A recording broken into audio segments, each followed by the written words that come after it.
कक्षा 12 विषय हिंदी द्वितीय भाषा प्रकरण 6 घर लेखक भोलाभाई पटेल। लेखक परिचय। डॉक्टर भोलाभाई पटेल गुजराती भाषा के साहित्यकार हैं। उनका जन्म मेहसाणा गुजरात निकट सोजा गांव में हुआ था। बनारस यूनिवर्सिटी से हिंदी, संस्कृत और प्राचीन भारतीय संस्कृति के विषय में बीए की उपाधि प्राप्त की थी। गुजरात यूनिवर्सिटी में हिंदी विभाग में प्रोफेसर थे। डॉक्टर भोलाभाई पटेल की प्रमुख रचना में अधुना, विदिशा, कांचनजंगा, अग्नेय एक अध्ययन आदि है। उनको अनेक पुरस्कारों से सम्मानित किया गया है। गुजराती साहित्य सभा की ओर से रणजीत राम सुवर्णचंद्रक, हिंदी साहित्य सेवी सम्मान का श्री स्वामी सच्चिदानंद सम्मान, भारत सरकार के पद्मश्री से सम्मानित किया है। प्रस्तुत निबंध में लेखक शहर में स्थायी होने से गांव के घर को बेच देने का विचार करते हैं। वह मिट्टी का घर उनके परिवार ने बड़ी मेहनत से बनाया था। घर बेचने से पहले सब भाई एक बार इस घर में साथ रहने जाते हैं। लेखक की माँ पुरानी घटनाओं को याद करके रोने लगती है। अंत में घर न बेचने का निर्णय लेते हैं। घर केवल 4 दीवार और छप्पर वाला ही नहीं, लेकिन भावनाओं का प्रतीक होता है। देखिए पाठ का सारांश, ध्यान रखिए। शहर में स्थायी होने के कारण लेखक को लगभग बंद रहने वाले अपने छोटे से गांव के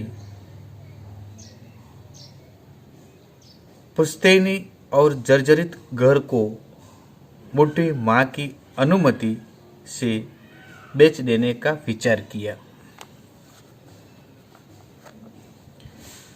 घर के सभी सदस्यों ने स्वयं मजदूरी करके घर बनाया था। पिताजी उसके इसके लिए अपने बैलगाड़ी में ईंटें लाए थे। चिनाई के लिए, गारा बनाने के लिए गांव के आबाद तालाब की चिकनी मिट्टी स्वयं खोद कर लाए गए थे। मेरी माँ ने सहतीर तक गारे के तसले चढ़ाई थी। इसी घर में ही हम सब भाई बांधवों का जन्म हुआ था। इसी कमरे में हमारे दाम्पत्य जीवन का आरंभ हुआ। इसी कमरे में हमारी संतानों का जन्म भी हुआ। जीवन में शुभ अशुभ प्रसंग आए, इसी घर से कंधे पर थैला लटका कर पाठशाला में पढ़ने गए थे। इसी घर के आंगन में हमारी बहनों और भाइयों के विवाह मंडप बंधे थे। यही बिरादरी वालों के साथ झगड़े और स्नेह मिलन भी हुए थे। यही पड़ोसियों के साथ बोलाचाली और झाड़ों में अलाव के पास बैठकर मधुर प्रेम कथाएं हुई थी। इसी आंगन में हमारे परिवार के सदस्य भैंस, बढ़िया, बैल, बछड़ी बांधे जाती थी। इसी घर के दालान में मेरी दादी, दादा और पिता की मृत्यु के समय गोबर से लिपकर उस पर उन्हें चुलाकर पूजाएं हुई थी।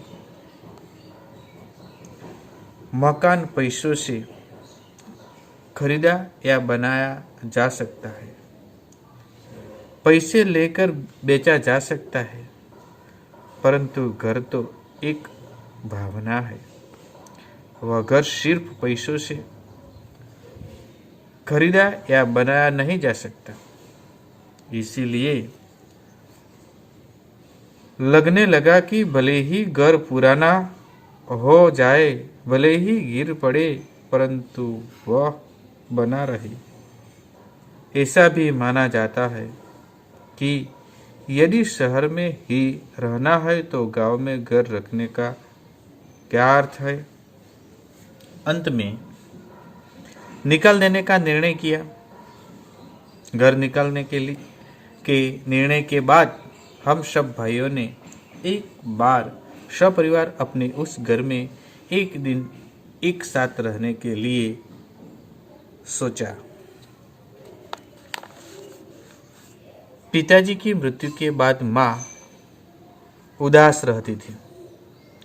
घर के सामाजिक प्रसंगों में रुचि नहीं लेती थी।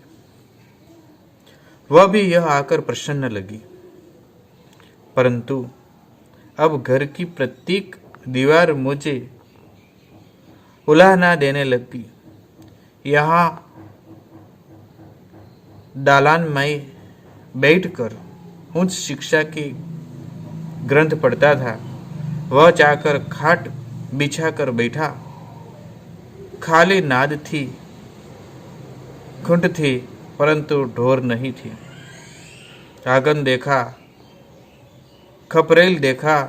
यह तोरण के बीच मेरी बहनें विवाह मंडप में बैठी थी। यही दादी, दादा और पिताजी की अर्थियों बंदी थी।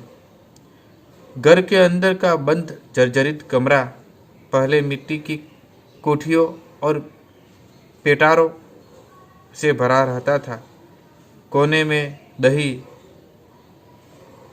बिलोने का बड़ा मटका और खुटी पर बड़ी रई लटकी है। मैं और मेरी संतानें यह जन्मे थे। बीच के खंड में जहाँ हम खाना खाते थे, वहाँ से मैं दालान में आया। बुढ़ी माँ अकेले बैठकर रो रही है। माँ को कम दिखाई देता है, कम सुनाई देता है। अधिक दिन अब नहीं निकल सकेंगी ऐसा लगता है। पास जाकर पूछा, यह क्या, तू क्या रो रही है माँ? और वह जोर से रो पड़ी। यह घर, बस इतना ही। वह आंसू और हिचकियों के बीच उसने कहा, यह घर मैं जी रही हूँ, तब तक मत निकालो। मैं अब कुछ दिनों की ही मेहमान हूँ, फिर तुम लोग जो चाहो। माँ को रोता देखकर मुझे दुख तो हुआ, परंतु आनंद विशेष हुआ। लगा कि उसका हृदय अभी जीवंत है, उसे अभी जगत में जीवन में रुचि है, घर के प्रति उसका गहरा राग है। माँ ने कहा, मैंने इस घर की सह तीर तक ईंटें चढ़ाई है, तुम्हारे पिता ने कितनी उमंगों से बांधा है। इसलिए मेरे जाने के बाद भगवान करे कि तुम लोग महल बनाओ, परंतु यह घर तो